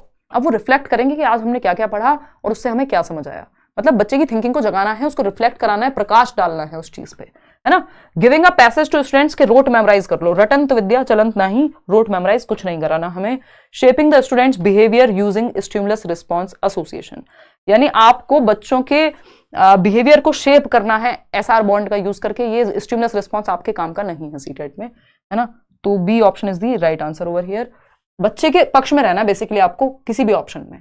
क्वेश्चन नंबर 27 देखिएगा, जहां बच्चा एक्टिव, जो ऑप्शन बच्चे के पक्ष में है, जो बच्चे को एक्टिव रखे ऑप्शन, वो फर्स्ट क्लास है। अ टीचर शुड, यानी एक शिक्षक को चाहिए कि वो डिस्करेज करे बच्चों को। तो टीचर कहाँ है, ये तो इविल हरकत हो गई, मतलब क्या कहेंगे उसको, राक्षस कहेंगे, है ना। इससे बुरा काम और हो नहीं सकता एक टीचर के लिए कि वो बच्चों को प्रोत्साहित करने की बजाय हतोत्साहित करे, डिस्करेज करे। और ऐसे टीचर्स एग्जिस्ट करते हैं, बट बहुत अच्छे टीचर्स भी हैं, है ना।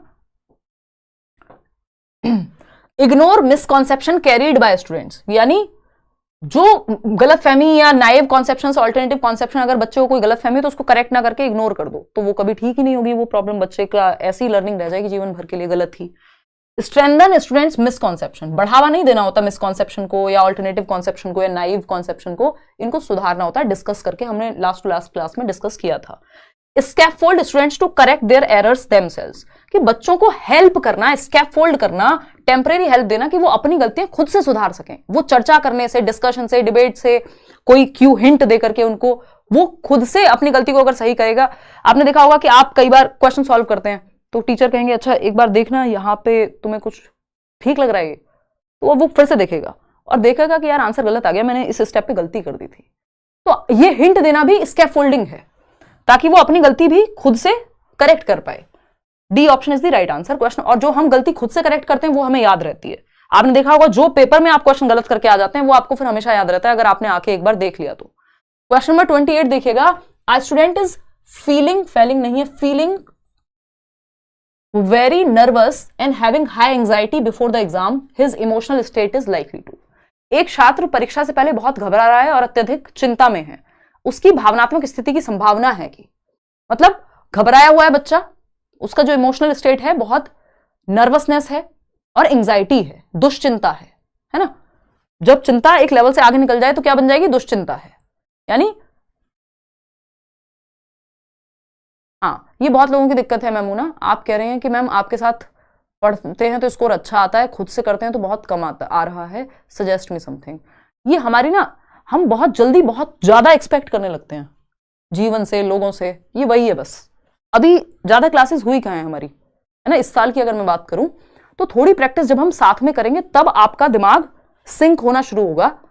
इसमें दो ही रीजन रहते हैं, वैसे ये हर साल समस्या आती है लर्नर्स को, इनिशियली ज्यादा आती है कि हम खुद से करते हैं तो नंबर नहीं आते, आपके साथ करते हैं तो सही होता है। पहला तो रीजन ये है कि आप पढ़ के सही से समझ ही नहीं पा रहे कि क्वेश्चन ने पूछा क्या है।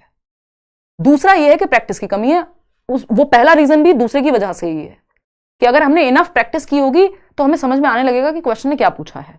ये दोनों इंटर रिलेटेड है। दो ही रीजन है कि या तो हम पढ़ के समझ नहीं पा रहे क्वेश्चन को, और जब मैं पढ़ती हूं तो वो उस तरह से पढ़ती हूं कि आपको वो समझ में आ जाता है कॉन्टेक्स्ट कि क्या पूछा जा रहा है। तो हम पढ़ के समझ नहीं पा रहे, 50% प्रॉब्लम ये है, और 50 ये है कि हमने प्रैक्टिस में थोड़ी कमी रखी है। प्रैक्टिस ज्यादा भी की होगी और पढ़ के नहीं समझा होगा तो भी वो किसी काम की नहीं है, ठीक है ना। तो अभी थोड़ा सा समय देना है, 2-4 क्लास और लगानी है, फिर खुद से सॉल्व करना है। वो पढ़ने की अप्रोच तो डेवलप हो जाए कि हम पढ़ के समझ पा रहे हैं या नहीं, ऑप्शन क्या कह रहा है और हम कुछ और तो नहीं समझ रहे उसको। ये पेडागोजी में बहुत होता है, ठीक है ना। तो वो सॉल्व हो जाएगी। A student is feeling very nervous। देखो, नर्वस अगर फील कर रहा है, एंजाइटी हो रही है, तो इस इमोशनल स्टेट से क्या होगा, इंटरनल मोटिवेशन आएगी भाई। इससे तो नेगेटिवली इंपैक्ट करेगा ये तो परफॉर्मेंस पे। हैव नो इंपैक्ट, ऐसा भी नहीं है। इंप्रूव हिज परफॉर्मेंस, देखो हैव नो इंपैक्ट क्यों होगा, हमारा दिमाग और हमारे इमोशंस जुड़े हुए हैं, तो हमारे कॉग्निशन पे हमारे इमोशनल स्टेट का फर्क पड़ेगा, है ना। अगर हम एक्साइटेड हैं तो वो पॉजिटिव फर्क पड़ेगा, हमारा दिमाग अच्छे से काम करेगा। और हम बहुत नर्वस हैं, एंग्शियस हैं, आपके साथ हुआ होगा किसी ना किसी एग्जाम में, मेरे साथ हुआ है, तो हमें जितना आता है हम उतना भी नहीं कर पाते। इसका मतलब अगर इमोशनल स्टेट नेगेटिव है तो दिमाग भी ठीक से काम नहीं करता। बहुत ज्यादा नेगेटिव है, थोड़ा बहुत तो होता ही है, देखो थोड़ा बहुत चिंता तो होती है पेपर में, नेचुरल है, जैसा सिस्टम एग्जामिनेशन का बना हुआ है। शायद हमसे 2 पीढ़ी आगे चिंता खत्म हो जाए पेपर देते समय। Improve his performance in exam, ये कोई इंप्रूवमेंट नहीं होगा। Negatively impact his performance in exam, यानी नकारात्मक रूप से बच्चे की परीक्षा में प्रदर्शन प्रभावित होगा। क्यों? क्योंकि इमोशंस कॉग्निशन को, दिमाग को प्रभावित करते हैं। क्वेश्चन नंबर 29, बाई डायरेक्शनल होता है इनका रिलेशनशिप, किया था ना एक क्वेश्चन कल परसों। विच of the following is a correctly matched pair of a source of motivation and the type of motivation. यानी एक टाइप ऑफ मोटिवेशन है और एक सोर्स है, यानी कहां से आ रहा है वो मोटिवेशन। क्यूरियोसिटी यानी जिज्ञासा, तो जिज्ञासा से क्या आती है, इंट्रिंसिक मोटिवेशन आती है। यानी अगर मैं जिज्ञासु हूं, मैं सीखना चाहती हूं, मुझे साइकोलॉजी में इंटरेस्ट है, तो क्या होगा, मैं 4 किताबें पढ़ूंगी चाहे मुझे कुछ मिले ना मिले, है ना। तो ये क्या हुआ, अगर मुझे गिटार बजाने में इंटरेस्ट है, क्यूरियोसिटी है, जिज्ञासा है कि अरे ये क्या होता है, मैं जानना चाहती हूं, है ना, तो आप गूगल पे बैठ के भी सर्च कर लेंगे, कोई डॉक्यूमेंट पढ़ लेंगे, कुछ और कर लेंगे, अगर जिज्ञासा है आप में तो जिज्ञासा से इंट्रिंसिक मोटिवेशन आती है, जिससे आपको कुछ मिले ना मिले आप फिर भी वो काम कर लेते हैं। आंतरिक अभिप्रेरणा जो अंदर से आती है, जिसका रीजन बाहर नहीं होता, तो क्यूरियोसिटी से आंतरिक अभिप्रेरणा आती है, ठीक है जी। जैसे ये चैनल क्यूरियोसिटी से ही शुरू हुआ, मुझे पता भी नहीं था आज से 7 साल पहले 2016 में, ना कोई चैनल्स होते थे, ना मैंने कभी देखा था, ना पढ़ा था सीटेट के लिए यूट्यूब पे, होता ही नहीं था कुछ ऐसा। हम तो कॉलेज में सीनियर्स पढ़ते रहते थे सीटेट के लिए, तो वो एक जिज्ञासा थी कि यार क्या मैं इस पे वीडियो डाल सकती हूँ ये प्लेटफॉर्म पे। मैंने देखा, ये भी सर्च किया, पता लगा हाँ डाल सकती हूँ। किस चीज के बारे में, फिर वो इंटरेस्ट आता गया, अंदर से एक इंटरनल मोटिवेशन थी। तो क्यूरियोसिटी से आंतरिक अभिप्रेरणा आती है, जिसमें रीजन बाहर नहीं होता, कुछ मिले ना मिले आप करते हैं वो चीज। Appreciation from peers, intrinsic motivation. देखिए, जिसका रीजन बाहर है वो आंतरिक अभिप्रेरणा नहीं हो सकती, जिसका रीजन अंदर है वो आंतरिक अभिप्रेरणा है। प्रेज ऑफ टीचर, क्यों भाई, टीचर प्रेज नहीं करेंगे तो आप काम नहीं करेंगे, तो ये इंट्रिंसिक मोटिवेशन नहीं है praise. Trophy in match, again ये एक्सटर्नल है, ठीक है ना। आपको खेलना पसंद है, आप इसलिए खेल रहे हैं, ये इंटरनल है। ट्रॉफी मिलेगी, मिल जाएगी, कोई दिक्कत नहीं है उससे। तो A option is the right answer. जिसका रीजन बाहर है वो इंटरनल मोटिवेशन नहीं, एक्सटर्नल मोटिवेशन है, बाहरी अभिप्रेरणा है। 2 प्रकार की अभिप्रेरणा होती है। क्वेश्चन नंबर 30 देखिए, आज के लिए आखिरी सवाल है। क्या कहता है ये, फटाफट से समझते हैं। विच of the following will not facilitate understanding of a concept, यानी किसी कॉन्सेप्ट या किसी संप्रत्यय को समझने में सुविधा प्रदान नहीं करेगा या हेल्प नहीं करेगा। फैसिलिटेट का मतलब क्या है? हेल्प नहीं करेगा, विल नॉट हेल्प और encourage to understand something, to learn something. Batch पे क्लास लेती हूँ यार, रोज क्लास चल रही बढ़िया से। अच्छा, कल आपकी छुट्टी रहेगी सैटरडे को, संडे को हो सकता है हम संडे वार्ता करें इस बार। 6 बजे होती है भाई बैच में क्लास शाम को। सनोवर राज, पूछा तो है नहीं आपने कोई सवाल है? सनोवर, चलिए खैर, अच्छा चलें आगे बढ़ें। बहुत बढ़िया, 9 बजे रात को यूट्यूब पे, और सीटेट वाले बैच में 6 बजे शाम को क्लास है आपकी, Monday to Friday. Which of the following will not facilitate understanding of a concept, कौन सी एक चीज है जो किसी कॉन्सेप्ट को, किसी टॉपिक को समझने में मदद नहीं करेगी, हेल्प नहीं करेगी, प्रोत्साहन नहीं देगी। विल नॉट लिखा हुआ है। Asking students to copy the answer, अब जहां बच्चा एक्टिव ही नहीं है वहां से कहां से हेल्प मिलेगी कॉन्सेप्ट समझने में? सिर्फ कॉपी करने से हेल्प मिल जाएगी, कॉन्सेप्ट समझ में आ जाएगा? नहीं, वो रोट लर्निंग है, रट्टाफिकेशन है। 2 प्रकार की लर्निंग पे हम फोकस करते हैं। एक है रोट लर्निंग, जिसपे हमें फोकस नहीं करना, जिससे दूर रहना है। रटंत विद्या चलंत नहीं, रोट लर्निंग नहीं करानी बच्चे को, हमें करानी है मीनिंगफुल लर्निंग, जो उसके जीवन से जुड़ी हुई हो, जो जिसका कोई संदर्भ हो, जो कॉन्टेक्स्ट से जुड़ी हुई हो, जिसमें बच्चा एक्टिव है ना। तो वो आंसर सही नहीं हो सकता जो कॉपी कराने की बात कर रहे हैं। तो विल नॉट फैसिलिटेट, हाँ तो भाई यही तो फैसिलिटेट नहीं करेगा, मैं तो चेक कर रही थी, विल नॉट लिखा हुआ है तो ये नहीं करेगा फैसिलिटेट, ठीक है ना। कि अगर आपने जस्ट नोट्स कॉपी करने को कह दिया किसी को तो उससे क्या कॉन्सेप्ट क्लियर होगा? क्या करेगा facilitate? Students, asking students to explain that concept in their own words, कि अपने शब्दों में किसी कॉन्सेप्ट को समझाओ, अपने दोस्त को समझा दो, तुरंत समझ में आ जाएगा। हम कहते हैं ना भाई, to teach is to learn twice, कि मतलब सिखाने का मतलब है या पढ़ाने का मतलब क्या है कि हम डबल सीख रहे हैं। तो वैसे ही जब पीयर ट्यूटरिंग में भी यही होता है कि जब एक व्यक्ति, आप अपने दोस्तों में कोई चीज कहते हैं ना कि भाई तू मुझे बोल बोल के बता दे इसका मतलब क्या है, तो आपको उससे अच्छे से समझ में आती है वो चीज। तो आस्किंग स्टूडेंट्स टू एक्सप्लेन, तो ये तो पॉजिटिव बात है, हमें नेगेटिव चाहिए। Asking students to frame principles from specific example, तो एग्जांपल बनाने को कह रहे हैं आप। Asking students to generate analogies, analogy की बात की थी ना कि हम जो कैमरा है वो हमारी आंख के जैसा है, ये क्या हुआ? एक एनालॉजी है ना। तो उदाहरण क्रिएट करना, समानता क्रिएट करना, इससे भी चीजें जल्दी से समझ में आती हैं। जैसे स्कैप फोल्डिंग का कल मैं एग्जाम्पल दे रही थी, वो वाइपर वाला, तो उससे जल्दी से समझ में आएगा। तो एक ही चीज नेगेटिव है, जहां बच्चा एक्टिव नहीं है, कॉपी कर रहा है, रोट मेमोराइजेशन, रट्टाफिकेशन है, वो है ए ऑप्शन। और जो नेगेटिव है, जो गलत है, वही सही है, क्योंकि पूछा ही गलत था कि क्या सुविधा नहीं देगा। तो A option is the right answer. Out of 30 questions आपने कितने ठीक किए वो आप बताएंगे। इसका भी पीडीएफ और जो कल वाला सेशन है, परसों वाला मैं कर चुकी हूँ शेयर, टेलीग्राम चैनल पे आपको मिल जाएगा, लेट्स लर्न स्क्वाड, ठीक है जी। चलें, इतनी बात क्लियर है, और लाइक शेयर सब्सक्राइब आप कर दीजिएगा बिना कहीं। अगर आपको सेशन पसंद आया हो, थोड़ा धीरे धीरे तबियत भी इंप्रूव होगी, और मैं मंडे को, अब हम संडे को मिलेंगे संडे वार्ता में। संडे वार्ता एक सेशन है जिसमें हम नॉर्मल Q&A रखते हैं, बहुत टाइम से नहीं हुआ है, 10 महीने पता नहीं 1 साल ना हो गया हो कहीं, तो उसको इस बार करेंगे। ये करियर ऐप है जहाँ से आप बैच में एनरोल हो सकते हैं, किसी भी और ऐप पे या वेबसाइट पे या किसी टेलीग्राम चैनल पे मेरे नाम से कोर्स प्लीज़ मत लीजिएगा। अगर वो कोई बेच रहा है तो वो फ्रॉड कर रहा है। सिर्फ करियर ऐप पे मिलेगा आपको बैच, और जो फ्री हम पढ़ रहे हैं वो लेट्स लर्न पे पढ़ रहे हैं, ठीक है ना। नोट्स कोई मैं बेचती नहीं हूँ, कोई कभी दिए ही नहीं है, फ्री नोट्स आपको दिए हुए हैं, वो आप डिस्क्रिप्शन बॉक्स से उठा सकते हैं। आउट ऑफ 30 क्वेश्चंस आपने कितने ठीक किए ये बता दीजिएगा, और मंडे से हम थोड़ा सा और आपको प्लानिंग करके बता देंगे कि क्या करने वाले हैं। नेक्स्ट डिफरेंट टॉपिक्स के क्वेश्चंस भी हम करेंगे, और मिक्स्ड भी करते रहेंगे, और डिफरेंट सब्जेक्ट्स पे भी हम काम करते रहेंगे, ठीक है ना। आज के लिए इतना ही रखते हैं, थैंक यू सो मच, धन्यवाद, बाय बाय। कल छुट्टी है आपकी, है ना। 25 आउट ऑफ 30, 24 बी और ओन कांस्टेंट। हाँ, अपने साथ बने रहिए, समय अच्छा हो बुरा हो, कोई आपके लिए ताली बजाए ना बजाए, आप अपने लिए बजाइए, खुद के साथ रहिए। बी और ओन कांस्टेंट का सिंपल मतलब यही होता है, 2018 को लिखा था मैंने, है ना, न्यू ईयर पे। चलिए खैर, धन्यवाद। और बहुत सारे डाउट्स हैं जो, हाँ यूट्यूब से पढ़ के ऑफकोर्स यार क्लियर हो सकता है, ऐसा थोड़ी नहीं हो सकता। आप मैराथन सेशन देखिए, आप फ्री नोट्स पढ़िए, सब कुछ तो दिया हुआ है, लेट्स लर्न पे इतने सेशंस हैं। Explain question number 15 again. चलो यार फटाफट से समझा देते हैं, देखिएगा एक बार। क्वेश्चन नंबर 15 तो बहुत पीछे जाना पड़ेगा, 1 मिनट रुकिएगा भाई, 15 में दिक्कत है किसी को। धीरे धीरे आपके और भी डाउट्स जो है वो क्लियर होते जाएंगे, क्योंकि चीजें रिपीट होती हैं, टॉपिक्स तो रिपीट होंगे, ऐसा तो नहीं है कि नहीं होंगे। देखो इसमें सिंपल बात थी कि सेल्फ असेसमेंट होगा, पीयर असेसमेंट होगा, जब हम फॉर लर्निंग पे फोकस कर रहे हैं, और क्वांटिटेटिव फीडबैक भी तो चाहिए हमें कि हम कितनी गलती कर रहे हैं, कहाँ गलती कर रहे हैं। अगर वो नहीं होगा, इंप्रूव कैसे कराएंगे, है ना। तो क्वांटिटेटिव फीडबैक में प्रॉब्लम नहीं है कि आपने बताया कि बच्चा 3 में से 2 चीजें गलत कर रहा है या इतना सीख चुका है, इतने % सीख चुका है, कोई दिक्कत नहीं है उससे। लेकिन जब आप कंपेयर कर रहे हैं उस फीडबैक को, तब दिक्कत है। कंपेयर नहीं करना बच्चे को दूसरे बच्चों से, खुद की ही परफॉर्मेंस से कंपेयर करना है। बच्चे की कल की परफॉर्मेंस है, उसकी ही आज की परफॉर्मेंस को आप कंपेयर कीजिए, ना कि दूसरे बच्चे से। तो क्वांटिटेटिव फीडबैक में कोई प्रॉब्लम नहीं है, ठीक है। तो B option is the right answer. चलिए आज के लिए इतना ही। Thank you so much, take care. Comments में बता दीजिएगा कितना आपने स्कोर किया। 26 आउट ऑफ 30, ठीक है। नंबर अभी और बढ़ेंगे, don't worry. 29 question, please explain again. क्या हो गया मोमिन आज? चलो भाई 29 कर देंगे। ज्यादा स्पीड में बढ़ा दिया क्या आज? डिस्कशन जो है ज्यादा स्पीड में निकल गया हमारा, मुझे लग रहा है। क्वेश्चन नंबर 29 देखिएगा। देखो इसमें सिंपल था ना कि कौन सा एक करेक्टली मैच्ड पेयर है सोर्स ऑफ मोटिवेशन का, यानी किस चीज से कैसी मोटिवेशन आती है। क्यूरियोसिटी से इंटरनल मोटिवेशन आती है, ये एकदम करेक्ट है कि जो अगर आप जिज्ञासु हैं किसी चीज के लिए तो आपके अंदर आंतरिक अभिप्रेरणा आएगी। आंतरिक अभिप्रेरणा वो होती है जिसमें रीजन बाहर चाहिए ही नहीं, खुद से मोटिवेट होंगे आप, है ना, सेल्फ मोटिवेशन जैसा।